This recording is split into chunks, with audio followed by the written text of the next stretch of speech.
السلام علیکم میرے پاکستانیوں، کل پھر سے میری آپ کی ماؤں بہنوں کی عزت اور عصمتوں پر قربان ہو گئے وہ پاک فوج کے جوان جنہوں نے ہم پر آج تک کوئی احسان نہیں جتایا۔ 30 سے 35 ہزار قربانیاں انہوں نے اس ملک کی بقا کے لیے، اس ملک سے وفا کے لیے قربان کر دی اور آج تک کوئی احسان نہیں جتایا۔ ذرا سوچئے، ایک لمحے کو تصور کیجئے کہ جب اس فوجی کی ماں اور بہن سنتی ہوگی کہ یہ جو دہشت گردی ہے اس کے پیچھے وردی ہے، تو ان کے کلیجے پھٹ جاتے ہوں گے تکلیف سے۔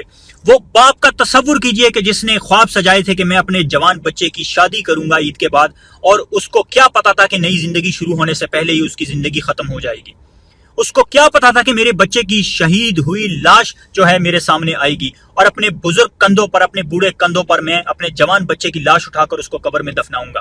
ذرا تصور کیجئے کہ وہ تکلیف کا عالم کیا ہوگا۔ کتنی آسانی سے تنقید کی جاتی ہے، اے سی والے اسٹوڈیوز میں بیٹھ کر، پارلیمان کے خوبصورت شاندار ایوانوں میں بیٹھ کر فوج پر تنقید کی جاتی ہے۔ ذرا سوچئے، وہ بھی ملک تھے بڑی بڑی معیشت والے، بڑی بڑی فوج والے، لیکن جب ان کی عوام اپنی فوج کے پیچھے نہ کھڑی ہوئی تو ان کے صفحہ ہستی سے نام و نشان مٹ گئے۔ میرے پاکستانیوں، اس فوج کی آپ قدر نہیں کریں گے تو ہماری داستان نہ رہے گی۔ داستانوں میں کہا جاتا ہے کہ آپ کے ملک میں ہمیشہ ایک فوج رہے گی، یا آپ کی فوج یا آپ کے دشمن کی فوج۔ اور آپ کے دشمن کی فوج کیا کرتی ہے آپ کے ملک میں آ کر؟ ذرا تاریخ کا مطالعہ کیجئے گا، آپ کے رونگٹے کھڑے ہو جائیں گے۔ میرے پاکستانیوں، اس فوج کی قدر کرو۔